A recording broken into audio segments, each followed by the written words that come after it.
ये कहानी मार्टिन नाम के एक बूढ़े आदमी के ऊपर आधारित है जिसे जेमा नाम की एक खूबसूरत लड़की से प्यार हो जाता है और वो उसके साथ घपाघप करने की कोशिश करता है। अब क्या मार्टिन जेमा को घोड़ी बना पाता है, ये हम आज के इस एक्सप्लेनेशन में देखने वाले हैं। तो चलिए अब बढ़ते हैं एक्सप्लेनेशन की तरफ। फिल्म का नाम है जेमा बोवरी और ये फिल्म 2014 में रिलीज हुई थी। मूवी की शुरुआत में हम मार्टिन नाम के एक बूढ़े आदमी को देखते हैं जो फ्रांस के एक छोटे से गांव में बेकरी चलाता है। आगे मार्टिन हम लोगों को बता रहा होता है कि वो 7 साल पहले पेरिस से यहाँ पर आया था। यहाँ पर उसके डैड की बेकरी थी और तब से वो अपनी वाइफ के साथ इसी बेकरी को संभाल रहा है। आगे मार्टिन जब ब्रेड बना रहा होता है तो वो उसे जला देता है। फिर उसकी वाइफ के पूछने पर वो बताता है कि वो चार्ली के बारे में सोच रहा था, कहीं वो आत्महत्या ना कर ले। इस पर उसकी वाइफ उसे बोलती है कि तुम्हें ये सब नहीं सोचना चाहिए क्योंकि चार्ली ऐसा कुछ नहीं करने वाला। इसके बाद मार्टिन उसी चार्ली के घर पर जाता है जहाँ पर वो अपनी वाइफ जेमा का सामान जला रहा था। अब वो ऐसा क्यों कर रहा था ये हमें फिल्म में आगे पता चलेगा। तभी चार्ली किसी काम से घर के अंदर चला जाता है और मार्टिन को वहाँ पर जेमा की डायरी मिलती है जिसको वो अपने पास रख लेता है। फिर घर आकर मार्टिन उस डायरी को पढ़ता है और कहानी फ्लैशबैक में चली जाती है। यहाँ पर हम उस दिन को देखते हैं जिस दिन चार्ली पहली बार अपनी वाइफ जेमा के साथ इस गाँव में रहने आया था ताकि वो दोनों अपनी बाकी जिंदगी को यहाँ पर शांति से जी सके।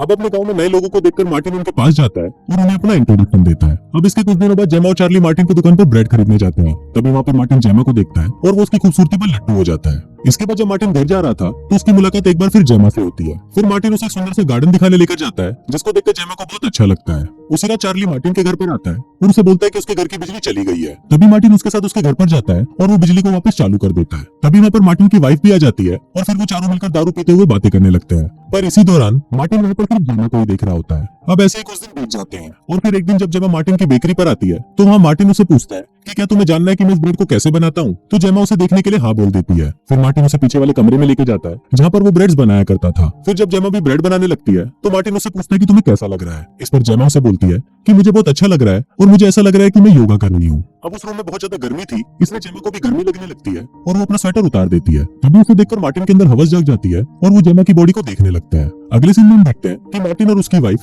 चार्ली और जेमा के दोस्तों के साथ लंच कर रहे होते हैं। इसके बाद जब जेमा अपने दोस्त का घर देख रही होती है तो उसके दोस्त उसे बताती है कि लड़कियों को हमेशा अपनी बॉडी का ख्याल रखना चाहिए, इसलिए वो हर रोज एक्सरसाइज करती है। अब उसके बाद जेमा को भी अच्छी लगती है इसलिए वो भी अगले दिन से एक्सरसाइज करना शुरू कर देती है। इसके बाद हम मार्टिन को देखते हैं जिसकी मुलाकात रास्ते में जेमा से होती है। वहाँ मार्टिन उससे पूछता है कि तुम इतने दिनों से ब्रेड खरीदने क्यों नहीं आ रही हो। जिस पर जेमा उसे बोलती है कि वो डाइटिंग पर है इसलिए उसने कुछ दिनों से ब्रेड खाना बंद कर दिया है। अभी बोलकर जेमा वहाँ से जा ही रही होती है पर तभी अचानक उसकी पीठ पर एक कीड़ा काट लेता है जिससे जेमा को काफी तकलीफ होने लगती है। इसलिए वो जोर से चिल्लाकर मार्टिन को अपने पास बुलाती है और उसे बोलती है कि मेरी पीठ से इस कीड़े को बाहर निकालो। तभी मार्टिन वहाँ पर चेक करता है और उसे बोलता है कि तुम्हें एक जहरीले कीड़े ने काटा है इसलिए उसे जहर को चूस कर बाहर निकालना होगा। अभी सुनकर जेमा उसे ये करने के लिए बोलती है और फिर मार्टिन बिना समय गवाए उस जहर को बाहर निकालने लगता है। पर तभी वहाँ पर हर्व नाम का एक लड़का आ जाता है और वो मार्टिन से पूछता है कि वो ये क्या कर रहा है। अब मार्टिन उसे सारी बातें समझा ही रहा होता है पर तभी जेमा नीचे गिरकर बेहोश हो जाती है। वो देखकर हर्व और मार्टिन उसे हॉस्पिटल लेके जाते हैं जहाँ डॉक्टर जेमा को इंजेक्शन लगाता है और बोलता है कि अब डरने की कोई बात नहीं है। फिर जब वो लोग वापस घर की तरफ आ रहे होते हैं तो जेमा मार्टिन के कंधे पर सर रखकर सो जाती है जिससे मार्टिन बहुत ज्यादा खुश हो जाता है और उसे लगने लगता है कि जेमा भी उसे पसंद करती है। फिर अगले दिन जब मार्टिन अपने शॉप के बाहर खड़ा होता है तो वो वहाँ पर जेमा और हर्व को बातें करते हुए देखता है। अब मार्टिन उन दोनों को देखकर ये सोचने लगता है कि जल्दी ही इन दोनों में अफेयर होना शुरू हो जाएगा। फिर अगले दिन जब जेमा सुपरमार्केट से वाइन खरीद रही होती है तभी उसकी मुलाकात एक बार फिर हर्व से होती है जो उसे अपनी पसंद की वाइन बताता है और जेमा भी उस वाइन को खरीद लेती है। इसके बाद हम मार्टिन को देखते हैं जो ब्रेड की डिलीवरी करके अपने घर जा रहा था। तभी वो रास्ते में जेमा को कहीं जाते हुए देखता है इसलिए वो वहाँ रुककर उसे देखने लगता है। मार्टिन वहाँ पर देखता है कि जेमा हर्व के घर जा रही है और ये देखकर मार्टिन शॉक्ड हो जाता है और फिर वो सोचता है कि शायद जेमा हर्व के साथ वाइन पीने आई होगी। पर उसकी ये सोच गलत होती है क्योंकि फिर जब वो जेमा के घर पर डिनर करने के लिए आता है तो वो वहाँ पर जेमा के गले पर लव बाइट देखता है जिसको देखकर वो समझ जाता है कि आज हर्व ने जरूर जेमा को घोड़ी बनाया होगा। अब ये देखकर मार्टिन सैड हो जाता है क्योंकि वो खुद भी जेमा को कब से घोड़ी बनाने के बारे में सोच रहा था। फिर अगले दिन मार्टिन हर्व को देखता है जो बहुत ही ज्यादा टेंशन में होता है। ये देखकर मार्टिन उसके पास आता है और उसे पूछता है कि क्या बात है। इस पर हर्व उसे बताता है कि वो पढ़ाई पर बिल्कुल भी ध्यान नहीं दे पा रहा। इस पर मार्टिन उसे बोलता है कि उसे अपनी गर्लफ्रेंड को यहाँ पर बुला लेना चाहिए क्योंकि वो उसकी पढ़ाई में मदद कर सकती है। अब इसके कुछ देर बाद मार्टिन जेमा को कहीं जाते हुए देखता है और थोड़ी देर बाद हम देखते हैं कि जेमा हर्व के साथ उसके घर पर पलंग तोड़ घपाघप कर रही है और इसी से ये बात भी साबित हो जाती है कि जेमा का हर्व के साथ सचमुच अफेयर चल रहा है। अब ऐसे ही कुछ दिन और बीत जाते हैं और इन दिनों मार्टिन सिर्फ जेमा के बारे में ही सोच रहा होता है। फिर एक दिन जेमा बहुत खुश होकर मार्टिन की बेकरी पर आती है और उसे बताती है कि चार्ली कुछ दिनों के लिए शहर से बाहर जा रहा है।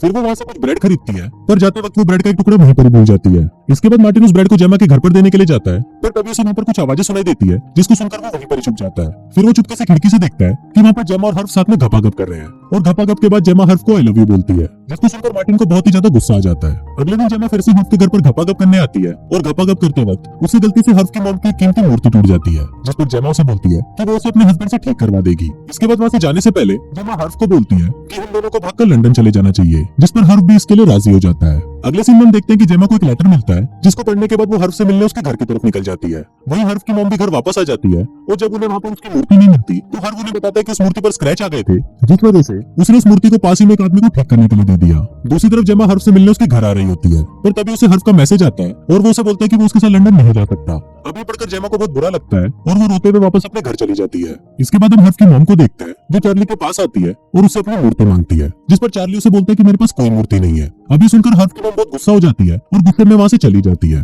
फिर शाम को चार्ली मूर्ति के बारे में जेमा से पूछता है, जिस पर जेमा उसे मना कर देती है। अब यहाँ पर जेमा चार्ली को अपने अफेयर के बारे में बताने की कोशिश करती है, पर वो उसे बता नहीं पाती। अब यहाँ पर चार्ली को भी लगने लगता है कि जेमा अब उस पर बिल्कुल भी ध्यान नहीं दे रही, इसलिए वो गुस्से में कुछ दिनों के लिए वापस लंदन चला जाता है।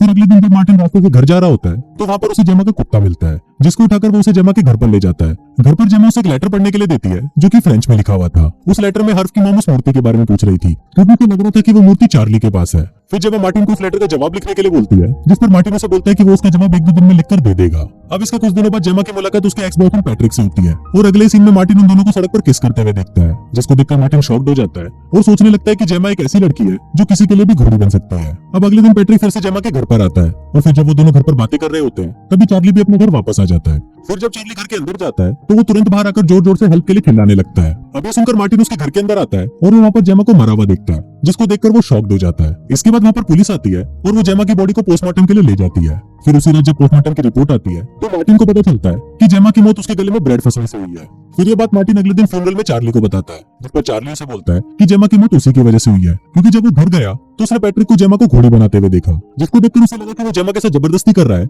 इसलिए वो उसके साथ लड़ने लगा। तभी पैट्रिक भी वहां पर आता है और उन्हें बताता है कि जब जेमा ब्रेड खा रही थी तभी वो पीछे से आकर उसे किस करने लगा, जिस वजह से उसके गले में ब्रेड फंस गई। और फिर जब वो उसको निकालने की कोशिश कर रहा था तभी चार्ली वहां पर आ गया और गलतफहमी की वजह से दोनों में लड़ाई हो गई। अब वो दोनों लड़ाई में इतने ज्यादा चूतिए हो गए कि उन्हें जेमा का ध्यान ही नहीं रहा और जेमा की दम घुटने से मौत हो गई। अब यहाँ पर फ्लैशबैक खत्म हो जाता है और फिर हम यहाँ पर मार्टिन के बेटे को देखते हैं जो मार्टिन को बताता है कि हमारे पास में एक रशियन कपल रहने के लिए आया है। अभी सुनकर मार्टिन तुरंत उनसे मिलने जाता है और कुछ इसी तरह से ये फिल्म यही खत्म हो जाती है।